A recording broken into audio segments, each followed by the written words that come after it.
আজকে এই ক্লাসে আমরা সলভ করার চেষ্টা করব মেডিকেল 2023-24 সেশনে যে ফিজিক্সের কোশ্চেনগুলো আসছে সেগুলো সলভ করার চেষ্টা করব। হয়তো এই সেশন যারা দেখতেছে তাদের বেশিরভাগই এই কোশ্চেনটা হয়তো এর আগেও সলভ করা হয়েছে, বাট আমি রিকোয়েস্ট করব তারপরেও এই সলভ ক্লাসটা একটু দেখতে। আহ, মানে উপকৃত হইলেও হইতে পারে, আমি আশা করি যে উপকৃত হবে, সবাই উপকৃত হবে। আচ্ছা, প্রথমে আসি। আচ্ছা, কেন এই উপকৃত হবে সেটা হচ্ছে আমরা ক্লাসটা সামনের দিকে আগায় গেলে আমরা বুঝতে পারবো যে এই ক্লাসটা মানে আপনি সলভ করছেন তারপরেও মানে এই ক্লাসের সাথে থাকলে কেন উপকৃত হবে, এই জন্য একটু ধৈর্য ধরে থাকতে হবে। প্রথম কোশ্চেন, স্প্রিংকে প্রসারিত করলে এর মধ্যে কোন ধরনের শক্তি সঞ্চিত হয়? আচ্ছা, তো অপশনগুলো দেখি। প্রথমে হচ্ছে তাপ শক্তি। তাপ শক্তি মানে কি? তাপ শক্তি হওয়া মানে কি? জিনিসটা গরম হয়ে যাবে। আমরা একটা স্প্রিং যদি সংকোচন করি বা প্রসারণ করি, তাপ শক্তি কিন্তু তেমন একটা প্রভাব ফেলে না। তারপর রাসায়নিক শক্তি, আপনি স্প্রিং প্রসারণ করছেন বা সংকোচন করছেন, তাইলে কি ওর মধ্যে বিক্রিয়া হয়ে গেল বলেন? যে আপনি এখানে স্প্রিং ইয়া সংকোচন করলেন বা প্রসারণ করলেন, স্প্রিং এর লোহা চেঞ্জ হয়ে তামা হয়ে গেল, এটা কি হয়? এটা হয় না। তার মানে রাসায়নিক শক্তি তো হবেই না। তারপরে হচ্ছে গতি শক্তি। গতি শক্তিটা কি? গতির জন্য যে পরিমাণ শক্তি অর্জিত হয় সেটাই হচ্ছে গতি শক্তি। এখন আপনি প্রসারণ করছেন বা সংকোচন জাস্ট করছেন, তাহলে এইখানে কিন্তু ও নড়াচড়া করতেছে না, এর মধ্যে কিন্তু গতি শক্তি নাই। আচ্ছা, তাপ শক্তিও নাই, কারণ হচ্ছে আপনি জাস্ট সংকোচন করছেন। আপনি কি করলে পরে কি দেখবেন যে তাপমাত্রা বেড়ে গেছে? এরকমও দেখবেন না। তাইলে দেখেন, উত্তর কোনটা হবে? বিভব শক্তি। আচ্ছা, বিভব শক্তি এটা কি যদি আমি বলি, মানে আমরা যদি মনে করার চেষ্টা করি, আমার মনে হয় সবাই প্রায় জানেন, সেটা হচ্ছে বস্তুর অবস্থানের পরিবর্তনের ফলে যে শক্তিটা অর্জিত হয় সেটাই হচ্ছে বিভব শক্তি। আচ্ছা, আপনি ধরেন যে সংকোচনটাই ধরলাম, আপনি একটা স্প্রিংকে সংকোচন করে রাখছেন, তাহলে ও পিছন এই যে সামনের দিকে ঠেলে দেওয়ার কি করবে? চেষ্টা করবে। এখানে একটা বল রাখলে কি করবে? আপনি যখন স্প্রিংটা ছেড়ে দিবেন ও ওকে ধাক্কা দিবে, তাই না? একটা শক্তি প্রয়োগ করছে। এই শক্তিটা কেন প্রয়োগ করলো? ওকে সংকোচন করছিলেন বলে। তাইলে দেখেন, সংকুচিত করার ফলে যে শক্তিটা অর্জিত হয়েছে সেটা কি? সংকুচিত করার পর ফলে একটা শক্তি অর্জিত হয়েছে। আর এই সংকোচন করছেন মানে কি? এর অবস্থার পরিবর্তন করছেন।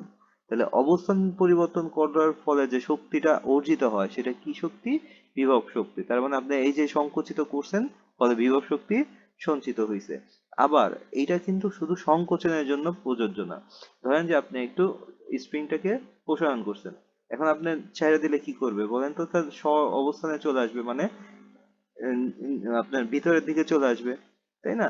এই দিকেও কিন্তু একটা আসবে, একটা শক্তি প্রয়োগ করেই আসবে। এখানে মাঝখানে আপনি যদি কোনো একটা বস্তু রাখেন, যদি তুলনামূলক হালকা, দেখবেন চ্যাপ্টা হয়ে গেছে, তাই না? তাহলে এই যে একটা বস্তুকে চ্যাপ্টা করে দিতেছে, এই শক্তিটা পাইছে কই থেকে? পাইছে হচ্ছে আপনি এর অবস্থার পরিবর্তন করছেন, প্রসারণ করছেন। ঠিক আছে, তার মানে এই ক্ষেত্রেও আপনার যে শক্তিটা অর্জিত হয়েছে ওইটা অবশ্যই কি শক্তি হবে? বিভব শক্তি। এখন আমরা অ্যান্সারটা দেখি। অ্যান্সার আমি ঢেকে রাখছিলাম, এই যে মুছে দিচ্ছি। যেটা অরিজিনাল অ্যান্সার সেটা মুছবে না। এই যে বিভব শক্তি, অ্যান্সার মুছে নাই। ঠিক আছে, এইবার দেখেন পরের কোশ্চেনটা। প্রস্থচ্ছেদের ক্ষেত্রফল দ্বিগুণ করলে রোধ রোধের পরিমাণ আহ, কত হবে? আচ্ছা, রোধ মানে কি? জিনিসটা হচ্ছে বাধা, তাই না? ধরেন আপনি সূত্র কিচ্ছুই জানেন না, ঠিক আছে, জাস্ট বুঝেন রোধ হচ্ছে বাধা। প্রস্থচ্ছেদের ক্ষেত্রফল বুঝেন যে একটা তার আছে, এই যে তার, গোল তার, এই যে এইটা কি প্রস্থচ্ছেদের ক্ষেত্রফল। আপনি এর মধ্যে দিয়ে হচ্ছে কারেন্ট যেতে হবে না, আপনি নিজেই চলে যান। ঠিক আছে, নিজেই চলে যান। দেখেন, একটু যদি চিন্তা করেন, আপনি একটা বড় সুড়ঙ্গের মধ্যে দিয়ে যাচ্ছেন আর ছোট সুড়ঙ্গের মধ্যে যাচ্ছেন, কই দিয়ে আপনি বাধা বেশি পাবেন? যেটা ছোট সুড়ঙ্গ। যত বড় সুড়ঙ্গ হবে তত আপনি কি করবেন? বাধা কম পাবেন। এই যে আপনার হচ্ছে তারের মধ্যে দিয়ে কে যায় বলেন তো? ইলেকট্রন কিন্তু এই যে ছোটাছুটি করে যাচ্ছে। তাইলে যেখানে যে তারের ক্ষেত্রফলটা বেশি থাকবে ওই তারের মধ্যে দিয়ে ইলেকট্রন কি করবে, বেশি স্মুথলি যাইতে পারবে, মানে কি রোধটা সে হচ্ছে কম পাবে, তাই না? তাইলে দেখেন ক্ষেত্রফল যদি আমি দ্বিগুণ করি তার মানে রোধটা কি হবে, কমবে। এখানে আছে 3 গুণ, 4 গুণ, দ্বিগুণ, অর্ধেক। তাহলে দেখেন সব জায়গায় বাড়ছে, এক জায়গায় কমছে, অ্যান্সার কি হওয়ার কথা? অ্যান্সার দেখি আমরা।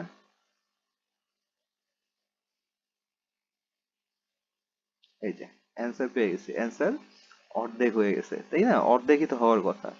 আপনি যদি ফিজিক্সের এই যে আপনার এই যে রোদের যদি সূত্রও না জানতেন, যে প্রসেসরের সাথে রোদের সম্পর্ক, তারপরেও কিন্তু এটা পারা উচিত, ঠিক আছে?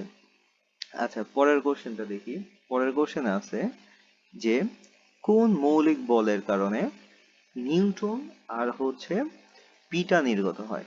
আচ্ছা, আপনারা হয়তো সবাই জানেন আলফা, বিটা, বিটা, গামা, এগুলো কি তেজস্ক্রিয় রশ্মি। এগুলো কই থেকে বের হয়? নিউক্লিয়াস থেকে বের হয়। আচ্ছা, নিউক্লিয়াসে দুই ধরনের, মানে আমাদের মৌলিক বল চারটা, তার মধ্যে দুইটা বল আছে, এটাও আমরা প্রায় জানি। একটা হচ্ছে দুর্বল নিউক্লিয় বল আর একটা হচ্ছে সবল নিউক্লিয় বল। তাহলে দেখেন বিটা বের হইতেছে, আপনি নিউট্রিনো বাদই দেন, বিটা বের হইতেছে, তার মানে হচ্ছে বিটা রশ্মি বের হইতেছে নিউক্লিয়াসের মধ্যে। তার মানে ওইখানে কি হবে, এই দুর্বল নিউক্লিয় বল আর সবল নিউক্লিয় বলের মধ্যে একটা কিছু একটা ক্যাচাল হবে, না হলে কিন্তু আপনার ভিতর থেকে হচ্ছে কি এই বিটা মানে তেজস্ক্রিয় কণা বের হবে না। তাইলে আপনি পারেন আর না পারেন, অন্তত এইটা বুঝছেন যে অ্যান্সার এইটা না, অ্যান্সার এটাও। সরি, এইখানে অ্যান্সার এই যে আহ, এই যে তড়িৎচুম্বকীয় বল না, এবং হচ্ছে অ্যান্সার হচ্ছে মহাকর্ষীয় বল না। আচ্ছা, এখন হইতে পারে সবল নিউক্লিয় বল, হইতে পারে দুর্বল নিউক্লিয় বল, হইতে পারে। এইটা আপনাকে জানতে হবে যে দুর্বল নিউক্লিয় বল নাকি সবল নিউক্লিয় বল, কোন বলের মাধ্যমে হচ্ছে বিটাটা নির্গত হয়। এখন সবল নিউক্লিয় বল কি করে, প্রোটন প্রোটন কি করে একসাথে রাখে। প্রোটন, আচ্ছা নিউক্লিয়াসে প্রোটন থাকে না, প্রোটন থাকে, অনেকগুলো প্রোটন থাকে, তাহলে এরা পরস্পর কি করার কথা বলেন তো? মানে বিকর্ষণ করে বের হয়ে যাওয়ার কথা, ঠিক আছে? বের হয়ে যাওয়ার কথা, এদের একসাথে ধরে রাখে কে? এটা আসলে আমিও জানি না, আপনিও জানেন না, এটা আসলে আল্লাহ জানে, মানে সৃষ্টিকর্তা জানে আসলে। মানুষ যেখানে সীমাবদ্ধ হয় সেখানেই সৃষ্টিকর্তাকে স্মরণ করেছে, এটা আসলে সৃষ্টিকর্তা জানে। এখন কোনো একটা কারণে, কোনো বল দ্বারা এই প্রোটন প্রোটন কি থাকে, এরা প্রোটন প্রোটন তীব্র বিকর্ষণ হওয়ার কারণেও একসাথে থাকে। এখন যে বলের মাধ্যমে একসাথে থাকে ওই বলটার নামই হচ্ছে সবল নিউক্লিয় বল, ঠিক আছে? এখন এই সবল নিউক্লিয় বল যেহেতু ভিতর দিকে কি করে, প্রেস করে, তাহলে আবার এরা হচ্ছে একসাথে লেগে যাওয়ারও কথা, তাই না?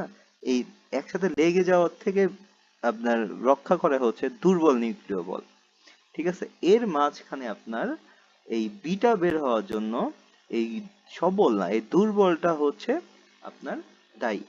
দুর্বলটার কারণে আপনার দেখা যায় যে এই দুর্বল কারণে হেরফেরের কারণে আপনার বিটা রশ্মিটা বের হয়ে যায়। এবং বিটা রশ্মিটা বের হয় কিভাবে, এটা কি জানেন? বিটা রশ্মিটা বের হয় কিন্তু নিউটনের ভাঙার ফলে। কেন নিউটনের ভাঙার ফলে বের হয়? কারণ একটা নিউটনের মধ্যে একটা প্রোটন আর একটা ইলেকট্রন একসাথে থাকে। একটা নিউটন মানে একে জুম করলে পরে আমি একটা প্রোটন পাবো আর একটা ইলেকট্রন পাবো। এখন এই নিউটনটা যদি ভাঙে তাহলে কি হয়, একটা প্রোটন উৎপন্ন করে যেটা তুলনামূলক ভারী, যেটা নিউক্লিয়াসে থেকে যায়। আর এই যে ইলেকট্রনটা না, এ কি করে, দৌড় দেয়। এই ইলেকট্রনটা যখন নিউক্লিয়াস থেকে বের হয়ে দৌড় দিচ্ছে, আমরা তখন বলতেছি বিটা রশ্মি বের হচ্ছে। মানে এই নিউক্লিয়াস থেকে যখনই ইলেকট্রন বের হয়ে দৌড় দিবে আমরা বলবো, আমরা বলি আসলে বিটা রে বের হচ্ছে, ঠিক আছে? তো আমরা মোটামুটি অন্তত অ্যান্সার অথবা অ্যান্সারের কাছাকাছি চলে গেছি, যে এইখানে অ্যান্সারটা হবে। আর যাই হোক, এই মহাকর্ষ বল হবে না, তড়িৎচুম্বকীয় বলও হবে না। এখন এই দুইটার মধ্যে একটা হওয়ার কথা, এই দুইটার মধ্যে কোনটা এটা আমাদের একটু মনে রাখতে হবে। এই দুইটার মধ্যে হচ্ছে দুর্বল নিউক্লিয় বল আসলে দা ফ্যাক্ট। আচ্ছা, এইবার দেখেন, এইবার দেখেন এই কোশ্চেনটা আপনার পারতে হবে না। এই কোশ্চেনে কি আছে? এই কোশ্চেনে আছে সূর্যের মধ্যে মধ্যে ফিউশন প্রক্রিয়ায় হাইড্রোজেন থেকে কোনটি তৈরি হয়? আমরা যদি জানি বলেন তো সূর্যের মধ্যে কি আছে, আমরা যদি জানি সূর্যের মেইন উপাদান হাইড্রোজেন আর যদি হিলিয়াম, এটা যদি আমি জানি, একটা সম্ভবত 51% আর একটা হচ্ছে 49%, কোনটা কি আমার মনে নাই। আচ্ছা যাই হোক, মেইন দুইটা উপাদান যদি হাইড্রোজেন আর হিলিয়াম আমি যদি জানি, তাহলে দেখেন তো আমি এমনি বুঝতে পারবো না যে হাইড্রোজেন থেকে কি হয়, হাইড্রোজেন থেকে তাহলে হিলিয়াম হবে, কারণ আছেই তো দুইটা। হাইড্রোজেন থেকে যদি কিছু হয় সেটা কি হবে, হিলিয়াম হবে, এই যে হিলিয়াম হবে। এটা এটা একভাবে আপনি বুঝতে পারেন। আরেকটা জিনিস বুঝতে পারেন যে হাইড্রোজেন হাইড্রোজেন কিসে উৎপন্ন হইতে পারে? হাইড্রোজেন হাইড্রোজেন মিলা কিন্তু অক্সিজেন উৎপন্ন হবে না। এক এক মিলে কত হইতে পারে? দুই হইতে পারে। আপনি 1 থেকে 10 পর্যন্ত যাবেন বা 100 পর্যন্ত যাবেন, আপনি একের পর কত, এক লাফে 8 বলবেন না। এই ফিউশন বিক্রিয়া আরেকটা জিনিস, ফিউশন বিক্রিয়াটা কি হয়, ফিউশন বিক্রিয়াতে নিউক্লিয়াস হচ্ছে জোড়া লাগে যায়। তাহলে একটা একটা আপনার হাইড্রোজেন আর একটা হাইড্রোজেনের সাথে যদি যুক্ত হয় তাহলে কি হইতে পারে, তার ইমিডিয়েট পরেরটাকে হিলিয়াম। তার মানে দেখেন, আপনি যদি কোনো কারণে নাও জানেন যে ফিউশন বিক্রিয়ায় হাইড্রোজেন থেকে হিলিয়াম হয়, আপনার কাছে যদি জাস্ট ইনফরমেশন থাকে যে সূর্যে আসলে আমার কোন কোন উপাদান আছে, ঠিক আছে, আর এটাও যদি না থাকে তারপরেও কিন্তু আপনি খুব আইডিয়া করতে পারেন যে কি হইতে পারে, মানে কি হইতে পারে হাইড্রোজেন হাইড্রোজেন মিলা বা হাইড্রোজেনের পরবর্তী ধাপ কি হইতে পারে, হিলিয়াম হইতে পারে। তাহলে অ্যান্সার হিলিয়াম। আচ্ছা, এবার দেখেন আরেকটা, কোনটি অন্তরক পদার্থ? আচ্ছা, অন্তরক পদার্থ মানে কি, যারা অন্তর তৈরি করে, মানে হচ্ছে যারা বাধা দেয়। কি বাধা দেয়? ধরেন যে তাপ যেতে বাধা দেয়, ঠিক আছে, তারপর হচ্ছে বিদ্যুৎ যেতে বাধা দিতে পারে, ঠিক আছে। আচ্ছা, আরেকটা জিনিস মজার বিষয় কিন্তু, বিদ্যুৎ যে কারণে ধাতু বিদ্যুৎ পরিবহন করে আমরা জানি, তাপও পরিবহন করে কেন? কারণ একই মেকানিজম। বিদ্যুৎ মানে পরিবহন করে মুক্ত ইলেকট্রন দিয়ে, এবং মুক্ত ইলেকট্রন আছে বলেই সে কিন্তু তাপও পরিবহন করে। এই তাপ আর হচ্ছে বিদ্যুৎ পরিবহন কিন্তু কো রিলেটেড। আচ্ছা, এখন দেখেন কোনটি অন্তরক পদার্থ, মানে যেটা হচ্ছে অন্তরক পদার্থ বলতে আপনি বুঝতে পারেন এখানে আসলে তাপ বুঝাইতেছে, যে তাপ যেতে দেয় না, আসতে দেয় না। এই লোহা, আচ্ছা তাপ বা বিদ্যুৎ আপনি দুইটার একটা হইলেই হইছে। এই লোহা কি করে, বিদ্যুৎ পরিবহন করে। লোহা দেখেন না, এক পাশে তাপ দিলে আরেক পাশে গরম হয়ে যায় কি সুন্দর করে। লোহা তো অ্যান্সার না, তাই না? লোহা অ্যান্সার হবে না, লোহা খুবই বিদ্যুৎ পরিবহন করে। আচ্ছা, বা তাহলে তাপও পরিবহন করে। তারপর সিলিকন, এটা কি করে, অর্ধ পরিবহন করে। আচ্ছা, অর্ধ পরিবহন করে আর পরিবহন করে না, দুইটা কি এক জিনিস? না, এক জিনিস না। আচ্ছা, এখন এই দুইটার মধ্যে আপনার একটু কনফিউশন আসতে পারে, আসাটা খুবই স্বাভাবিক। এই বিসমাথ কিন্তু ধাতু। এই জিনিসটা আপনার জানা থাকলে কিন্তু অ্যান্সার আপনি সিরামিক্স পেয়ে গেছেন। ধরেন আপনি এটাও জানেন না যে বিসমাথ ধাতু কিনা, আপনি কনফিউজড। একটা জিনিস চিন্তা করেন, আপনি, আমি তো চা কফি কম বেশি খাই, কই খাই, কাপে খাই। কাপ কিসের? সিরামিক্স। আমরা কি লোহার কাপে চা খাই? হ্যাঁ, কেন সিরামিক্সের কাপে খাই? কারণ এই সিরামিক্স তাপ কুপরিবাহী। তার মানে অ্যান্সার কি হবে, সিরামিক্স হবে। আচ্ছা, তারপর হচ্ছে ট্রানজিস্টর নিচের কোন কাজটা করে? এইটা আমার মনে হয় যে আপনারা পারেন। এটা, এটার জন্য টেকনিকের দরকার নেই। আপনারা কিছু কিছু কোশ্চেন থাকে যেটা মোটামুটি সবাই পারে, সবার পারার মতো। তার মধ্যে এইটা, আমরা ট্রানজিস্টর জানি কি করে, বিবর্ধক বিবর্ধন করে, সংকেত বিবর্ধন করে, যেমন হচ্ছে স্পিকার স্পিকার কি করে, লাউডলি বাজে, ওইখানে ট্রানজিস্টরের ইউজ হয় এবং হচ্ছে ইলেকট্রিক সুইচ হিসেবে ব্যবহার হয়। তো আমার মনে হয় যে এটা বোঝানোর তেমন কিছু নাই। আমরা ক্লাসটা একটু শর্ট করার চেষ্টা করব। আচ্ছা, তারপর হচ্ছে যে হলোগ্রাফি সৃষ্টিতে কোন রশ্মি ব্যবহার করা হয়? আচ্ছা, হলোগ্রাফি এটা তো চিনেন, বইটই অনেক কিনছেন। দেখেন না, হচ্ছে হলোগ্রাফি থাকে ওই যে জলে, ঠিক আছে, ওইটাই কিন্তু হলোগ্রাফ বা হচ্ছে হলোগ্রাফি। আচ্ছা, ওইটা হলোগ্রাফ, আর ওইটার ফলে যে রশ্মিটা তৈরি হয়, যে ভিজুয়াল একটা ইফেক্ট তৈরি হয়, ওইটা হচ্ছে হলোগ্রাফি। আচ্ছা, এখন আসেন আমরা একটু অপশন চেক করি। এই যে গামা রশ্মি মানে কি, তেজস্ক্রিয় রশ্মি। এখন তেজস্ক্রিয় রশ্মি যদি ব্যবহার করেন আপনি তো ক্যান্সার হয়ে যাবে। এই যে পারমাণবিক বোমাতে এই যে এত মানে ওই জায়গাটা নষ্ট হয়ে যায়, ওই জায়গায় আশপাশে যায় না কেন? গামা রশ্মি, তেজস্ক্রিয় রশ্মির কারণে। তার মধ্যে একটা হচ্ছে গামা। তাহলে এইটাকে কখনো ব্যবহার করব আমরা মানে হলোগ্রাফিতে এটা কি ব্যবহার করা সম্ভব? সম্ভব না। আচ্ছা, এবার আসেন হচ্ছে মজার ব্যবহার হচ্ছে ক্যাথোড। ক্যাথোড রশ্মি এটা কিন্তু ইলেকট্রনের ফ্লো।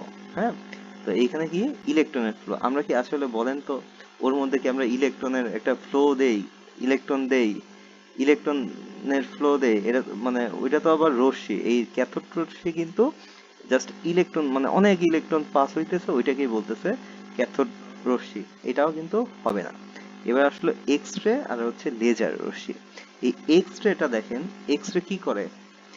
এক্স রে আমরা পা এক্স রে করি, আমাদের কাপড় তো ভেদ করে, তো মাংস ভেদ করে তারপরে যায় কি আছে সেটা আমরা একটু একটু দেখতে পারি। কিন্তু এই যে হলোগ্রাফি কি সেটা একটা বইয়ের উপরে লাগানো থাকে। তো এর উপরে যদি আমি এক্স রে দেই, কি করবে? বইয়ের কি আছে সবকিছু তো ছেদ করে চলে যাবে। এটা তো হলোগ্রাফি সৃষ্টি হওয়ার কোনো মানেই নাই। তাহলে এটাও অ্যান্সার না। আর তাহলে অ্যান্সার কে থাকতেছে? আলটিমেটলি লেজার রশ্মি। এই লেজার রশ্মিটা হচ্ছে সহনশীল এবং হচ্ছে এক বর্ণীয় হচ্ছে আলো, এবং এইটাই হচ্ছে আপনার হলোগ্রাফি দেখার জন্য উপযুক্ত। আপনারা যারা জানেন, মুখস্থ করছেন, তারা তো ভালো। আর যারা আমার মতো অলস কিন্তু একটু বুদ্ধি খাটাইতে চান, আহ, অজানার মধ্যে জানতে চান, তারা একটু এইভাবে চিন্তা করতে পারেন। আচ্ছা, তারপর একটা অ্যান্সার ঢাকা নাই। আহ, আচ্ছা, এই যে শব্দের কোন বৈশিষ্ট্যের কারণে ভূমিকম্পের সময় বাড়িঘর ভেঙে যায়? আপনারা হচ্ছে একটু সংজ্ঞা যদি এগুলা জানা থাকে তাহলে আশা করি পারা যাবে। আচ্ছা, তারপর কি আছে? দুইটি আহিত বস্তু। আহিত বস্তু মানে কি? দুইটা বস্তু চার্জ আছে, পরস্পরকে যুক্ত করলে আধান প্রবাহ কোন দিকে যাবে এটা কিসের উপর নির্ভর করে? আধান কোন দিকে যাবে আমরা জানি কি, নেগেটিভ পজিটিভের দিকে যায়, তাই না? তাইলে হচ্ছে এই পজিটিভ মানে কি? পজিটিভ মানে উচ্চ বিভব, নেগেটিভ মানে কি? নিম্ন বিভব।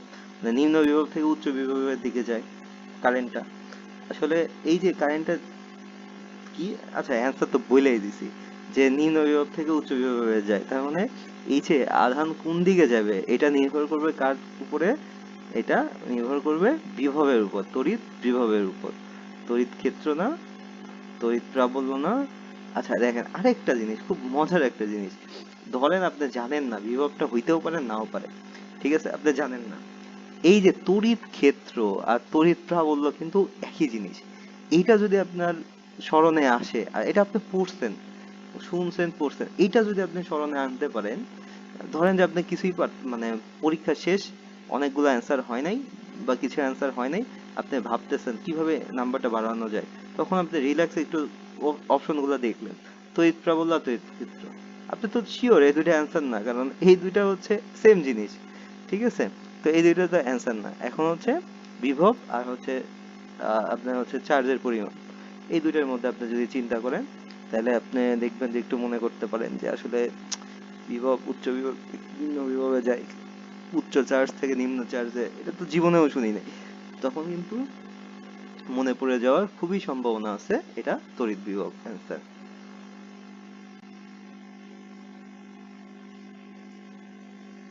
আচ্ছা, তারপরে দেখেন এই কোশ্চেনটা বেশ সুন্দর, আমার নিজেরও এই প্রথমে একটু খটকা লাগছে।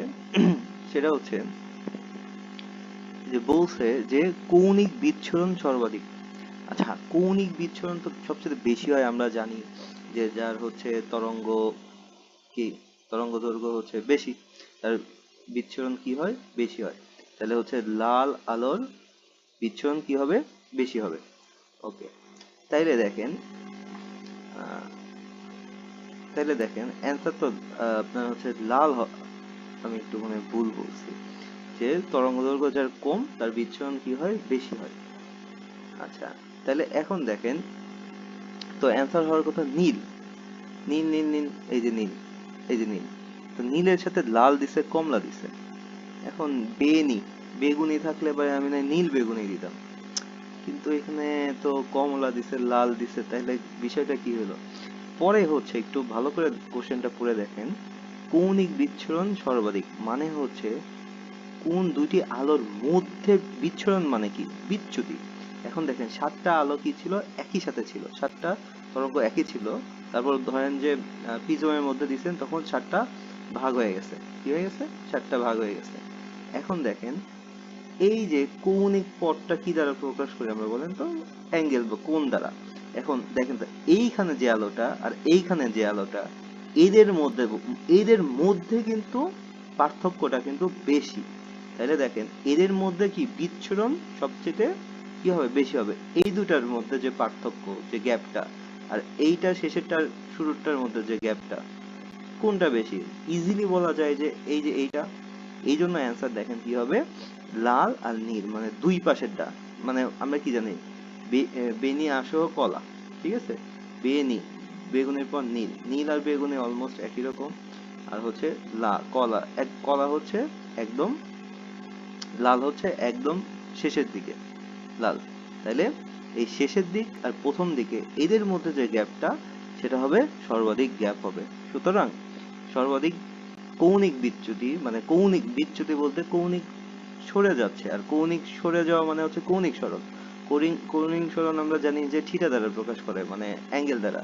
তাহলে দুইটা আলোর মধ্যে, কোন দুইটা আলোর মধ্যে সবচেয়ে বেশি গ্যাপ থাকবে, সবচেয়ে বেশি কোণ থাকবে, দুই পাশে দুইটা, মানে লাল আর বেগুনি যদি থাকতো তাহলে বেগুনি হইতো, নীল আছে নীল। আচ্ছা, তার মানে হচ্ছে আমরা এবার দেখি অ্যান্সার মিলে নাকি। নীল কমলা হয় নাই, লাল সবুজ হয় নাই, এই যে হলুদ সবুজ হয় নাই, এই যে অ্যান্সার এটা।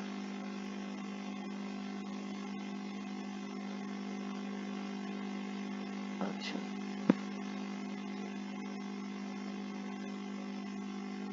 আচ্ছা এরপরে দেখি এই যে তাপ কোন সূত্রের উপর নির্ভর করে তাপীয় ইঞ্জিন বা রেফ্রিজারেটর তৈরি করা হয়, মানে হচ্ছে ফ্রিজ তৈরি করা হয়, হ্যাঁ, বা হচ্ছে তাপীয় ইঞ্জিন, আচ্ছা ফ্রিজটাই নিলাম। আচ্ছা আচ্ছা যাই হোক, একটু আলোচনা করি যে তাপগতিবিদ্যার আমরা জানি প্রথম সূত্র, দ্বিতীয় সূত্র, তৃতীয় সূত্র, প্রথম সূত্র শূন্য, দ্বিতীয় সূত্র আর শূন্যতম সূত্র আছে। তৃতীয় সূত্র কি পড়ছেন? একটু মনে করে দেখেন, তৃতীয় সূত্র আপনি পড়েনি নাই, তার মানে তৃতীয় সূত্র বাদ। আচ্ছা, এখন এই দুইটার মধ্যে, এই তিনটার মধ্যে শূন্যতম সূত্র কি ছিল, যে দুইটা যদি তাপীয় সমতায় থাকে তৃতীয় কোনো বস্তুর সাথে, তাহলে দুইটা বস্তু তৃতীয় একটা বস্তুর সাথে তাপীয় সমতায় আছে, এবং নিজেরাও তাপীয় সমতা, এটার উপরে কি করছে, থার্মোমিটার হচ্ছে বানাইছে। এটা অ্যান্সার না। এখন প্রথম সূত্র আর দ্বিতীয় সূত্র, এর মধ্যে প্রথম সূত্র থেকে আপনি পাইছেন কি, প্রথম সূত্র থেকে আপনি পাইছেন হচ্ছে D, D Q equal to D U plus হচ্ছে ডিডাব্লিউ, মানে বলছে আপনি তাপ দিলে পরে অভ্যন্তরীণ শক্তি বৃদ্ধি পাবে আর হচ্ছে আমার কাজ হবে। আর দ্বিতীয় সূত্রটাতে, দ্বিতীয় সূত্রটাতে কি বলা হয়েছে, দ্বিতীয় সূত্রতে বলা হয়েছে যে বাহ্যিক কোনো কাজ না করলে, যেটা ঠান্ডা বস্তু ওকে আর ঠান্ডা করা সম্ভব না। আচ্ছা একটু চিন্তা করেন তো, এই যে ফ্রিজেরটা এইখানে, এখন আমি ফ্রিজটা নিই, তো ফ্রিজ চিন্তা করেন তো, ফ্রিজের মধ্যে কি আমরা খাবার রাখি, ঠান্ডা খাবার রাখি, ওইটা কি হয়, আরো ঠান্ডা হয় না? তার মানে এই যে ঠান্ডা বস্তু কম তাপমাত্রার বস্তু থেকে আরো কম তাপমাত্রার বস্তুতে পরিণত করতেছি। আচ্ছা খুবই ভালো। এখন ফ্রিজ কি ভাই এমনি চলতেছে? না, ফ্রিজ তো একটা মেশিন, তাই না? আপনি খাবার বাটিতে আপনি টেবিলে রেখে দেন, হবে ঠান্ডা, আরো ধীরে ধীরে কি হবে, ঠান্ডা হবে, পরিবেশের থেকেও বেশি ঠান্ডা হবে, মানে বাতাসের যে টেম্পারেচার, রুমের যে টেম্পারেচার, তার থেকে বেশি ঠান্ডা হবে? হবে না। কিন্তু ফ্রিজের মধ্যে হচ্ছে, হচ্ছে কেন? কারণ হচ্ছে এই যে এটা একটা যন্ত্র, এখানে আপনি কি বাইরে থেকে বিদ্যুৎ শক্তি দিচ্ছেন। দেখেন এটা দ্বিতীয় সূত্রের সাথে মিলে যায়। সুতরাং অ্যান্সার কি হবে, তাপগতিবিদ্যার তৃতীয় সূত্র। আচ্ছা, এবার দেখেন একটি শব্দ তরঙ্গ এক মাধ্যম থেকে অন্য মাধ্যমে প্রবেশ করলে পরিবর্তিত হয়। আচ্ছা শব্দের এখানে এখানে, আচ্ছা এইখানে দেখলে পরে বুঝবেন তিনটা ম্যাটেরিয়ালস দিছে, একটা হচ্ছে কম্পাঙ্ক, একটা কম্পাঙ্ক, একটা হচ্ছে তরঙ্গ দৈর্ঘ্য, আর একটা হচ্ছে বেগ। ঠিক আছে, আচ্ছা রেডিও শুনছি না আমরা, কি বলি যে এই যে 88.0 FM, 88 কি মেগা হার্টজ, এই মেগা হার্টজ দ্বারা দেখেন ওই একটা চ্যানেলের পুরো বৈশিষ্ট্য বোঝা যাচ্ছে, এটা ওই চ্যানেল তরঙ্গ ইয়া হইতেছে। তারপরে দেখেন ওই যে কি সুরসরাকার আছে না, কত বলে কত হার্জের, এত হার্জের ছিল, ত্রুটি হয়েছে, এত হার্জ হয়ে গেছে। এই যে যে হার্টস এইটা কি করে, শব্দ, একটা শব্দ, ও কেমন শব্দ, ওর বৈশিষ্ট্য নির্দেশ করে। এখন শব্দটা হচ্ছে পানির মধ্যে দিয়ে যাক আর আলোর মধ্যে দিয়ে যাক, এটা শব্দ। ধরেন যে আপনি আপনার একটা বন্ধুকে ডাক দিচ্ছেন, ঠিক আছে, বলছেন এই করিম, তাহলে দেখেন ওই শব্দটা পানির জায়গায় কি করিম রহিম হয়ে যাবে? না, রহিমই থাকবে। ওই রহিম শব্দটাই কি হবে, পানির মধ্যে দিয়ে প্রবাহিত হবে, মানে দ্রুত যাবে, তাই না? তাইলে এই কম্পাঙ্কটা কি করে, এই কম্পাঙ্কটা এই যে এই শব্দটা একদম আইডেন্টিফাই করে, মানে পরিচয় গ্রহণ করে, সোজা কথা। তাইলে এই যে কোনো মাধ্যমে যাক, কম্পাঙ্কটা আপনার হচ্ছে, বা এই যে কম্পাঙ্কের একক কি হার্টজ, এই জিনিসটা কি থাকে, ফিক্সড থাকে। আচ্ছা, এই জিনিসটা যদি ফিক্সড থাকে, তাইলে দেখেন চেঞ্জ কি কি হইতে পারে। আমরা জানি কম্পাঙ্ক, কম্পাঙ্ক হচ্ছে এফ ইকুয়াল টু হচ্ছে, না, আচ্ছা, এফ ইকুয়াল টু ঠিক আছে, কিন্তু এফ ইকুয়াল টু দিয়ে আমরা দেখবো না, অন্যভাবে আমরা প্রকাশ করব। সেটা হচ্ছে, আমরা জানি ভি ইকুয়াল টু, কম্পাঙ্কের V equal to F lambda. F হচ্ছে কি কম্পাঙ্ক, আর হচ্ছে ল্যামডা কি তরঙ্গ দৈর্ঘ্য। আচ্ছা, এখন দেখেন এই একটা শব্দ হইলেই এর যে জিনিসটা ফিক্সড থাকে সেটা হচ্ছে কম্পাঙ্ক, তাহলে এইটা নড়াচড় হবে না। তাহলে দেখেন আপনার বেগ যদি বাড়ে তাহলে কি কমতে হবে বলেন তো? না, বেগ যদি বাড়ে তাহলে কি বাড়তে হবে, তরঙ্গ দৈর্ঘ্য কিন্তু বাড়তে হবে, না হলে কিন্তু ইকুয়াল হবে না, দুই পাশ কি হবে না, ইকুয়াল হবে না। B equal to F lambda, ঠিক আছে, এফটা ফিক্সড। এখন এইটা যদি দ্বিগুণ হয়ে যায় তাহলে কি এই জিনিসটার সাথে কি ইকুয়াল হলো না, তখন কি ল্যামডাটাও দ্বিগুণ হয়ে যাবে, না হলে এফ তো যেহেতু আমাদের কনস্ট্যান্ট, তাই না? তাহলে দেখেন যে আবার দেখেন আমরা জানি যে কঠিন মাধ্যম দিয়ে যখন যায় শব্দ তার বেগ হচ্ছে বেড়ে যায়। তো কঠিন মাধ্যম দিয়ে যাচ্ছে, ভি বেড়ে গেছে, ল্যামডা তো সেম, তার মানে কি করতে হবে বলেন তো, তরঙ্গ দৈর্ঘ্যটাও অটোমেটিকলি বাইরে যেতে হবে। মানে একটা যদি আপনার ফিক্সড থাকে, তাহলে যদি চেঞ্জ হয় দুইটারই হইতে হবে, বাড়ুক আর কমুক, ভি আর ল্যামডা চেঞ্জ হলে কি হইতে হবে, দুইটাকেই হইতে হবে, না হলে এই পাশ আর ওই পাশ তো সমান হয় না, যেটা সম্ভব না। তাহলে দেখেন কম্পাঙ্ক যদি আমি চেঞ্জ করি তাহলে কি কি পরিবর্তন হবে, পরিবর্তন হবে দৈর্ঘ্য আর বেগ, কারণ কম্পাঙ্ক ফিক্সড, কম্পাঙ্ক ছাড়া যে দুইটা আছে দুইটারই কি হইতে হবে, চেঞ্জ হইতে হবে, ঠিক আছে? আপনি যদি ওইটুকু না বুঝেন, জাস্ট বুঝেন যে কম্পাঙ্ক চেঞ্জ হবে না, কম্পাঙ্ক হচ্ছে শব্দের পরিচয় নির্দেশ করে, এই যে কম্পাঙ্ক আছে এটা হবে না, এই যে কম্পাঙ্ক আছে এটা হবে না, এই যে কম্পাঙ্ক আছে এটা হবে না, মানে অ্যান্সার আলটিমেটলি কি, এটা, ঠিক আছে? তো আমি বুঝাইলাম এর অন্যতম কারণ, ধরেন যে এখানে কম্পাঙ্ক অপশনেই দিল না, বললো যে শুধু বেগ চেঞ্জ হবে বা শুধু তরঙ্গ দৈর্ঘ্য চেঞ্জ হবে, নেক্সট কোশ্চেনে দিয়ে দিল। তাইলে শুধু বেগ শুধু তরঙ্গ দৈর্ঘ্য কি চেঞ্জ হইতে পারে? না, হইলে দুইটা একসাথেই হবে। আচ্ছা, আশা করতেছি বুঝছেন। তাহলে অ্যান্সার কি হবে, তরঙ্গ দৈর্ঘ্য এবং বেগ। আচ্ছা, এর পরের কোশ্চেনটা হচ্ছে শব্দ তরঙ্গ বায়ুতে সমবর্তন করা যায় না কারণ কি? এই সমাবর্তন কি? সমাবর্তন হচ্ছে এই যে সুন্দর করে একটা ছিদ্র থাকবে এই লম্বা বরাবর, এর মধ্যে দিয়ে তরঙ্গ হচ্ছে কি করবে, পাস করবে। আচ্ছা, এখন তরঙ্গটা যদি আমরা জানি অনুপ্রস্থ তরঙ্গগুলা কি এরকম, এই তরঙ্গগুলা কি করে, পাস করে যায়। আর এই যে শব্দ তরঙ্গ, যেটা যেটা অনুদৈর্ঘ্য তরঙ্গ আমরা চিনি, ওইটা কি করে, মাধ্যমে পুরো মাধ্যমটাই একবার সংকোচন করে প্রসারণ করে, তাহলে এর মাধ্যম এই একটা ইয়া শব্দ তরঙ্গ যাচ্ছে ধরেন, তাইলে এই সামনে যদি এরকম একটা দেওয়াল রেখে দেন যাতে শুধু মানে একটা চিকন শুধু ছিদ্র আছে, এ পাস হইতে পারবে? হইতে পারবে না। তার মানে দেখেন অ্যান্সারটা কি হবে, অনুদৈর্ঘ্য তরঙ্গ। আচ্ছা, আমরা যদি অন্যভাবে যদি চেক করতে চাই, অনুপ্রস্থ তরঙ্গ হচ্ছে হয়, আচ্ছা, অনুপ্রস্থ তরঙ্গ থেকেই কিন্তু স্থির তরঙ্গ তৈরি হয়, ঠিক আছে? এই অনুদৈর্ঘ্য তরঙ্গ যদি সেম মানে অনুদৈর্ঘ্য তরঙ্গ যদি বিপরীত ভাবে আমরা যদি দেই তাহলে হবে স্থির তরঙ্গ। এইটা যদি যায়, এটাও কি হবে যায়। আর মানে আলটিমেট দুইটাই অ্যান্সার। আবার যখন চলমান বলতে কি বুঝাইতেছে, যে কোনো একটা চলমান তরঙ্গ বুঝাইতেছে, একটা তরঙ্গ সামনে যাচ্ছে, তার মানে এই তরঙ্গটাও তো পাস করতে পারে না। কিন্তু একমাত্র আলটিমেট কোনোভাবেই পারবে না, সেটা হচ্ছে অনুদৈর্ঘ্য তরঙ্গ। কারণ ওইটা কি করে, এই যে ওই যে বাতাস কি করে, এই যে এক জায়গায় হচ্ছে সংকুচিত হয়, এক জায়গায় প্রসারিত হয়, পুরা জায়গাটাই। তাহলে এই যে এরকম সংকোচন প্রসারণ করতেছেন, এই মাঝখানে আপনি একটা বাধা দিয়ে দিয়েছেন যেটার মধ্যে খালি ছিদ্র আছে, তাহলে কি করবে, এই যে সংকোচন প্রসারণ এই জিনিসটা বাধা পেয়ে যাবে। কিন্তু যদি আপনার হচ্ছে অনুদৈর্ঘ্য অনুপ্রস্থ তরঙ্গ হয়, যেমন এরকম ঢেউ খেলানো, সেটা কি করবে, এই বাধার মধ্যে দিয়ে আরামসে পাস হয়ে যেতে পারবে, তাই না?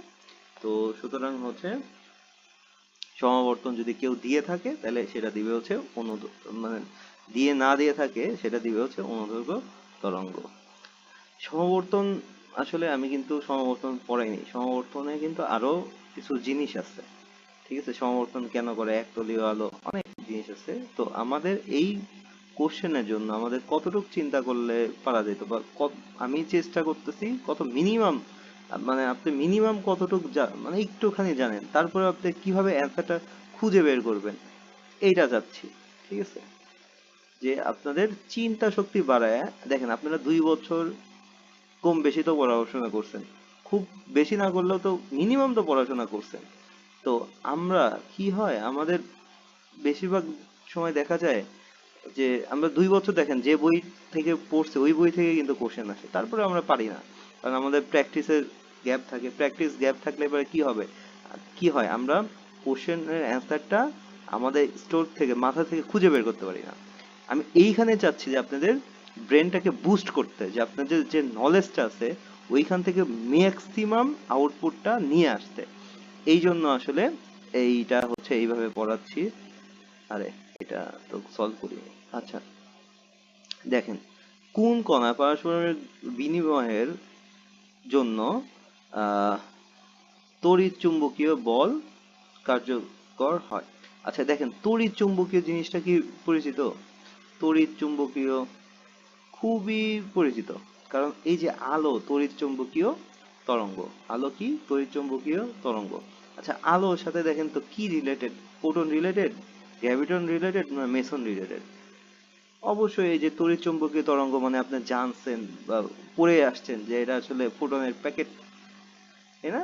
তাহলে এই তড়িৎ চুম্বকের সাথে বলের সাথে সম্পর্ক কার থাকবে, সেটা থাকবে photon, not photon, not graviton, not Mason.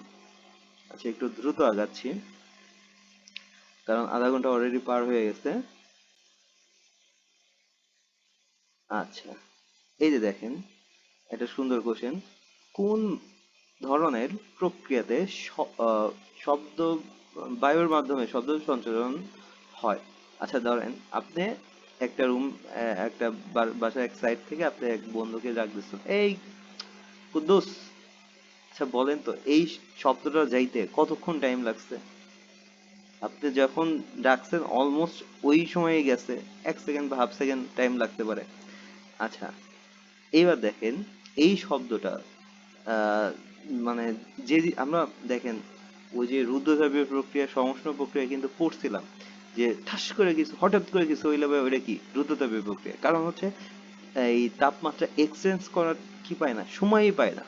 ঠিক আছে, আপনি যে কথা বলতেছেন, এই যে শব্দটা যে সঞ্চালন হচ্ছে, এটা হচ্ছে কি দ্রুত, আপনি বলতেছেন সাথে সাথে চলে যাচ্ছে, সেইখানে কিন্তু সংশ্লেষণ প্রক্রিয়া হওয়ার স্কোপ নাই। এবার আসেন সমচাপীয়। ভাই, একটু আগে বলছি যে শব্দ কেমনে যায়, একটু এই যে মাধ্যম গাঢ় হালকা, গাঢ় হালকা, তার মানে কি করে, এই যে মাধ্যমকে একবার কম্প্রেস করে, একবার আপনার হচ্ছে লুজ করে, তার মানে এটা সমচাপ থাকে না রে ভাই, একটু চাপ বেশি চাপ কম, চাপ বেশি চাপ কম, তার মানে এটা অ্যান্সার না, সমচাপীয় হবে না। সমচাপীয় চাপের না হলে সম আয়তনও হবে না। তাহলে আলটিমেট চাপ মানে অ্যান্সার হচ্ছে কি রুদ্রতাপীয়। আর এটা কিন্তু বলে দিছি, যে কারণ যেটা খুব দ্রুত হয়ে যায় তখন তাপের আসলে আদান প্রদান তেমন একটা সম্ভব হয় না, আমরা ধরে নেই ওটা রুদ্রতাপীয় প্রক্রিয়া। যেহেতু আপনি কথা বলছেন সাথে সাথে শব্দটা পাস করে গেছে, সুতরাং ওইটা খুব সম্ভব, খুব সম্ভাবনা আছে কি রুদ্রতাপীয় প্রক্রিয়াতে যাওয়া। আচ্ছা, অ্যান্সার রুদ্রচাপের প্রক্রিয়া। আচ্ছা, এইটা এইটা হচ্ছে একটু বেসিক ম্যাথ। এটা আহ, এটার জন্য আসলে ম্যাথ জানতে হবে, সূত্র জানতে হবে। বেসিক কি, আমাদের যে কোনো একটা স্কেল, যে কোনো যদি আমরা স্কেল নেই, ওই স্কেলের টেম্পারেচার যদি ধরেন সি হলো সেলসিয়াস স্কেল, ওইখান থেকে কি করতে হয়, লোয়ার টেম্পারেচারটা বাদ দিতে হয়। লোয়ার টেম্পারেচার বলতে বরফ, পানির হচ্ছে আপনার হচ্ছে গলনাঙ্ক, বা পানি, বা হচ্ছে পানির যে কঠিন স্টেটের গলনাঙ্ক, মানে বরফের গলনাঙ্ক, আইস পয়েন্ট, সেটা কত, 0 সেলসিয়াসে। আবার ডিভাইডেড কি করতে হয়, হাইস্ট পয়েন্ট, হাইস্ট বলতে হচ্ছে আপনার স্টিম পয়েন্ট মাইনাস হচ্ছে আবার আইস পয়েন্ট। স্টিম পয়েন্ট কত, কারণ পানির জন্য জানি 100 মাইনাস 0। আবার এই জিনিসটা কিন্তু বেসিক নিয়মটা কিন্তু সবার জন্য। ফারেনহাইটের ক্ষেত্রে কি হবে, এফ, যে ভ্যালুটা দিবে এফ, মাইনাস করতে হবে কি, এই স্কেলে কত ডিগ্রিতে পানি আইস থাকে, বরফ, মানে বরফ বিন্দু। সেটা হচ্ছে ফারেনহাইট স্কেলে দেখা যায়, বরফকে যদি আপনি বরফে টাচ করেন, দেখা যাবে যে ওইটা 32 শো করছে। এবং যদি স্টিম বা বাষ্পে যদি ওই যে স্টিম হয়েছে, বাষ্পে যদি আপনি শো করেন, দেখবেন যে 212 শো করছে। মাইনাস হচ্ছে আবার আইস পয়েন্ট, তাহলে কি আসে, সি ডিভাইডেড হচ্ছে 100 ইকুয়াল টু হচ্ছে এফ মাইনাস 32 বাই হচ্ছে 118। একে আবার আপনারা 20 দ্বারা গুণ করে হচ্ছে সি বাই 5 এফ মাইনাস 32/9 এরকম করে লিখছেন, ওইটার বিষয় না। এটা কিন্তু যে কোনো স্কেলের ক্ষেত্রে আপনার একটা যদি অজানা স্কেল হয়, বলে ওই স্কেলের মান কত, ওই স্কেলের মান হবে এক্স, এবং ওইটা থেকে কি করবেন, যে কোনো একটা জায়গায় যে কোনো একটা সময় টেম্পারেচার ধরেন এক্স, তাহলে ওই স্কেলে, ওই স্কেলটা আপনি আইসে নিয়ে যাবেন। আইসে নিয়ে গেলে পরে ওই স্কেলে কি মান দিতেছে, ডিভাইডেড হচ্ছে ওই স্কেলটা হচ্ছে, মানে যখন পানিটাকে ফুটে বাষ্পে পরিণত করতেছেন, তখন স্টিম পয়েন্টে যে মানটা দিচ্ছে মাইনাস ওই স্কেলের আইসের মান, যে কোনো স্কেলের জন্য প্রযোজ্য। আচ্ছা, এবার কোশ্চেনে আসি, অনেক কথা বলে ফেলছি, যে কোন তাপমাত্রায় সেলসিয়াস এবং ফারেনহাইট স্কেলে একই মান দিবে, একই ভ্যালু দিবে। এও যদি 10 দেয়, ও 10 দিবে। এও যদি 20 দেয়, ও 20 দিবে। তাহলে আমরা কি করি, দুইজনের ভ্যালু যেহেতু চেহারা সেম, আমরা সেম জিনিস ধরে নিই, এক্স। আপনার হচ্ছে সেলসিয়াস স্কেলেও ধরলাম যে আপনার হচ্ছে এফ ভ্যালু দিবে, এক্স ভ্যালু দিবে, এবং হচ্ছে ফারেনহাইট স্কেলেও ধরলাম আমরা এক্স ভ্যালু দিবে। এবার যদি আমি করি, এক্স বাই 5 ইকুয়াল টু হচ্ছে এক্স মাইনাস 32 ডিভাইডেড হচ্ছে 9, তাহলে হচ্ছে 9x equal to 5x minus 160। আর একটু কষ্ট হইতেছে, 160, এটা এইদিকে নিয়ে আসলে কত আসবে, 4x ইকুয়াল টু হচ্ছে minus 160, x equal to minus 40। তার মানে মাইনাস 40 ডিগ্রি সেলসিয়াস টেম্পারেচারে আপনি যদি নিয়ে যান, তাহলে দেখা যাবে যে ফারেনহাইট স্কেল নিছেন -40ই দেখা যাবে, সেলসিয়াস স্কেল নিছেন -40ই শো করবে, ভ্যালুটা ডিসপ্লে হবে সেম ভ্যালু। আশা করি এটা একটু ম্যাথ ছিল, আশা করি যে আপনাদের বুঝাইতে পারছি। এইটার জন্য কিন্তু অবশ্য এই সূত্রের বেসিক জিনিসটা জানতে হবে।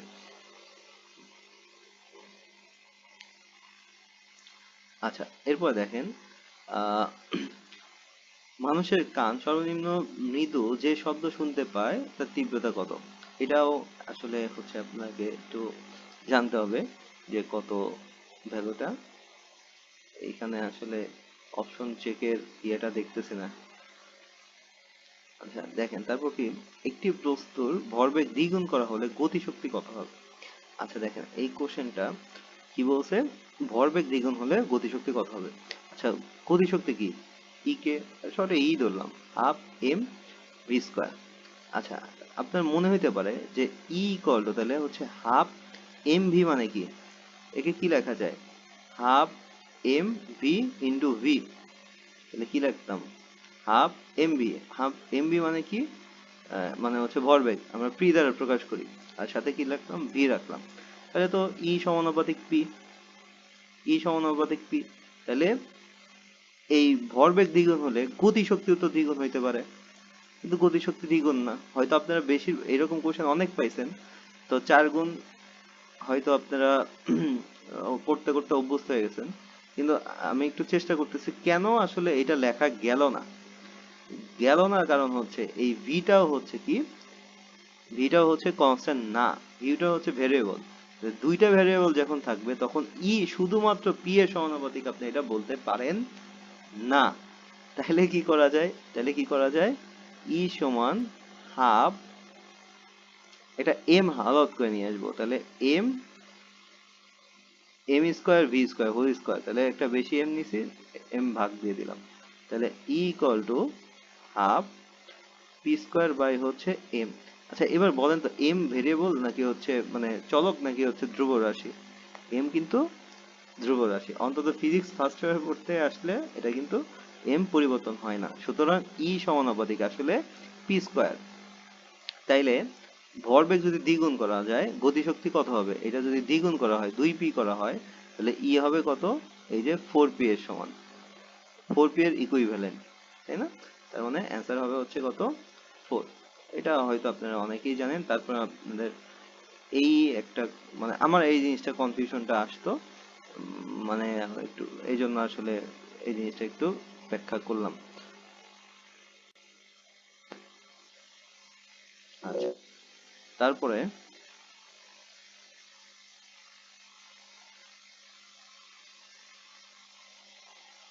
আচ্ছা তারপরে কোশ্চেনটা কি আছে, এইটাও আচ্ছা এটা অ্যান্সার ঠিক আছে নাকি একটু দেখি, হ্যাঁ ঠিক আছে। আচ্ছা এরপর একটা কোশ্চেন হচ্ছে যে নিউক্লিয় চুল্লিতে ক্যাডমিয়াম দণ্ড ব্যবহার করা হয় হয় ব্যবহার করা হয়, মানে তারপর ড্যাশ কি কারণে আর কি। ভাই ধরেন আপনি পারেন না, ঠিক আছে, জাস্ট আপনি মনে করেন পারেন না, আপনি নিউক্লিয়ার চুল্লি সম্পর্কে আইডিয়া নাই, আছে তো, কি আছে, এই যে এইখানে একটা সুন্দর ইউরেনিয়াম থাকে 235, মনে রাখেন ইম্পর্টেন্ট, 234 কিন্তু না, পারমাণবিক বিদ্যুতের ক্ষেত্রে অবশ্যই 235টা লাগে। এটা নিউটন দিয়ে কি করে, ঠুস করে আঘাত করে, করলে কি হয়, এটা ভেঙে কি কি উৎপন্ন হয় আপনারা ধরেন জানেন। এবং সাথে ইম্পর্টেন্ট ব্যাপার হচ্ছে একটা নিউটন দ্বারা আপনি আঘাত করছেন, হয়ে গেছে 3টা নিউটন, এই 3টা কি করবে, আবার 3জনকে করবে, তখন কি হবে, হিউজ একটা এনার্জি অ্যাট এ টাইম হবে, তাই না? তখন হচ্ছে কি হবে, বিস্ফোরণ হয়ে যাবে, মানে পারমাণবিক বোমা মারলে যে কাজটা হয় আর কি। তার মানে আপনি বলেন তো এই পারমাণবিক চুল্লিতে কোনটা খুবই গুরুত্বপূর্ণ, এই নিউটনটাকে কন্ট্রোল করা, তাই না? দেখেন অ্যান্সার, নিউটনকে অধিক ত্বরান্বিত করা, মানে এই নিউটনের গতিকে আরো বাড়ায় দিব, তার মানে কি, পারমাণবিক বোমা মারলে যেভাবে ধ্বংস হইতো তার থেকে বেশি তাড়াতাড়ি ধ্বংস করে দিব, এটা কি সম্ভব? সম্ভব না। ইলেকট্রন শোষণ করা, আরে ভাই এটা তো নিউক্লিয় বিক্রিয়া, এর মধ্যে ইলেকট্রন আসবে কেমনে, কিছু খাইছেন? মানে নিজেকে বলবেন আমি কি কিছু খাইছি যে আমি ইলেকট্রন মানে দিয়ে জাগাবো। এরপরে আসে কি কিছু নিউটন শোষণের জন্য, আর হচ্ছে নিউটনের গতি স্থির রাখার জন্য। এখন আপনাকে হচ্ছে এই দুইটার মধ্যে অ্যান্সার অন্তত আপনি বুঝতে পারছেন।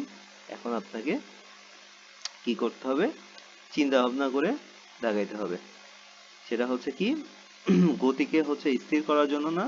ও আচ্ছা দেখেন, আচ্ছা এটা তো আবার অ্যান্সার পেয়ে গেছেন, এই যে দেখেন, এটাও পাওয়া যাবে, আপনি নিউটন গুলোকে স্থির করে দিচ্ছেন, এ কি পরে যায় আবার কি আঘাত করবে, আর একটা আরেকটা আঘাত না করলে পরে বলেন তো নিউক্লিয় বিক্রিয়া ওইখানেই তো শেষ, একটা ভেঙে অমনি হয়েছে, একটা শক্তি দিয়ে কি দেশ চলবে, চলবে না। তখন আমাদের সমস্যা কি ছিল, নিউটন এক্সেস ছিল, নিউটনকে শোষণ করাটা খুব দরকার।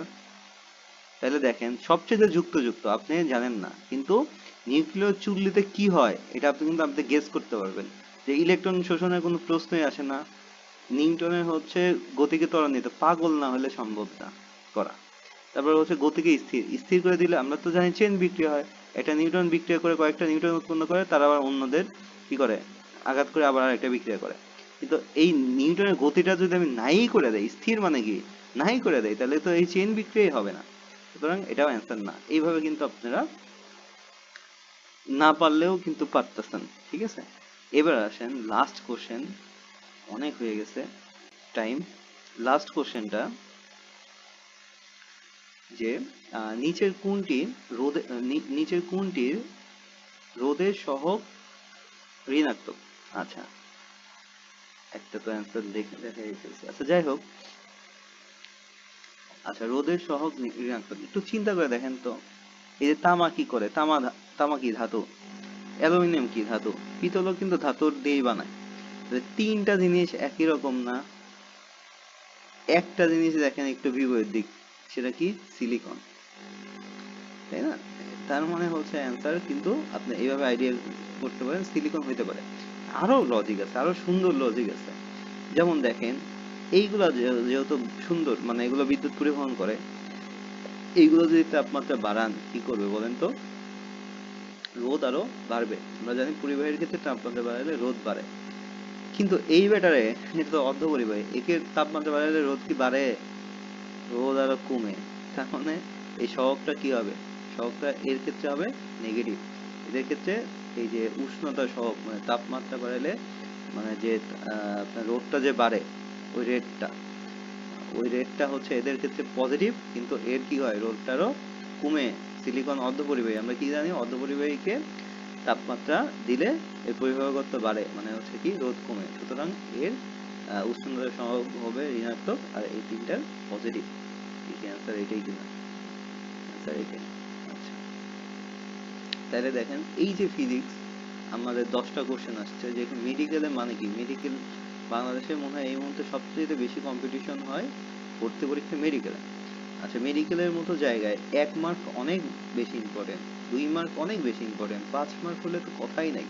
দেখেন আমরা এই কোশ্চেনে, আপনি আহ, মানে আপনি যদি নর্মাল স্টুডেন্ট হন, মানে স্বাভাবিক স্টুডেন্ট হন, অস্বাভাবিক না আর কি, অনেকে তো আছে তো মানে অনেক বেশি ট্যালেন্ট, আপনি যদি মোটামুটি ট্যালেন্ট বা হচ্ছে মিডিয়াম টাইপের স্টুডেন্ট হন, তা আপনি মোটামুটি জানেন তো, মোটামুটি আপনি মানে সাধারণত মানে আমিও মোটামুটি টাইপের স্টুডেন্ট ছিলাম, তো 15টা তো ইম্পসিবল। কিন্তু আপনি দেখেন 15টার মধ্যে আমরা একটা বড় একটা অংশ কিন্তু কি কি করছি, আমাদের মুখস্থ ডেটার বাইরে যে আমরা চিন্তা করে শুধু কোশ্চেনের অ্যান্সারটা বের করে নিয়ে আসছি। তো এইভাবে যদি আপনি ইন টোটাল 5টা সাপোর্ট পান, 5টা যদি নাম্বার বাঁচে, আপনার মার্কস কই চলে আসবে? 60 থেকে চলে যাবে 65, মানে যে নাম্বারে গত 2-1বার চান্স হচ্ছে। মেডিকেলে যেখানে 1 মার্ক অনেক বেশি ইম্পর্টেন্ট, সেখানে আপনি দেখেন এইভাবে যদি আপনি অ্যানালাইসিস করা শিখেন, আপনার কি কোনো লস হওয়ার সম্ভাবনা আছে? আমার তো মনে হয় না। আপনারা চিন্তা ভাবনা বাড়ান, দেখবেন যে চিন্তা ভাবনা বাড়ালে আপনাদের ক্ষতি হবে না। আপনারা একটু শুধু পড়েন না, পড়বেন তো অবশ্যই, পড়ার কোনো মাও নাই বাপও নাই, পড়তে হবে যত খুশি পড়তে হবে, কিন্তু তার বাইরে কোন অপশনটা হবে, কোন অপশনটা হবে না, কেন হইল না, বা একটা কোশ্চেন পড়লেন, দেখেন আপনি কিন্তু বই, ফিজিক্স বই আল্লাহ রাস্তা আপনি পড়েই আসছেন, ফিজিক্স তো পরীক্ষা হয়েছেও, তো ফিজিক্স বই আপনি পড়ছেন, আপনার এই যে ইনফরমেশন, বেশিরভাগ কোশ্চেনের ইনফরমেশন আপনি জানেন, মাথার কোনো একটা চিপায় পড়ে রয়েছে, আপনি বেশি পড়েন নাই, বেশি প্র্যাকটিস করেন নাই দেখে ওগুলো সামনে আসতেছে না, তো ওইগুলাকে কি করা, প্রেস করে বের করা, এইটারই আমি চেষ্টা করছি। জানি না কেমন লাগছে, আমার তো পেজের তেমন একটা ভিউ নাই, ঠিক আছে, লোকজনও নাই, যদি কেউ দেখে থাকেন মেডিকেল ক্যান্ডিডেট, তাহলে হচ্ছে একটু রিভিউ দিবেন বা হচ্ছে রেসপন্স করবেন, তাহলে আর কি ভালো লাগবে। এতক্ষণ ধৈর্য দিয়ে ধরে শোনার জন্য ধন্যবাদ, আপনাদের জন্য শুভকামনা।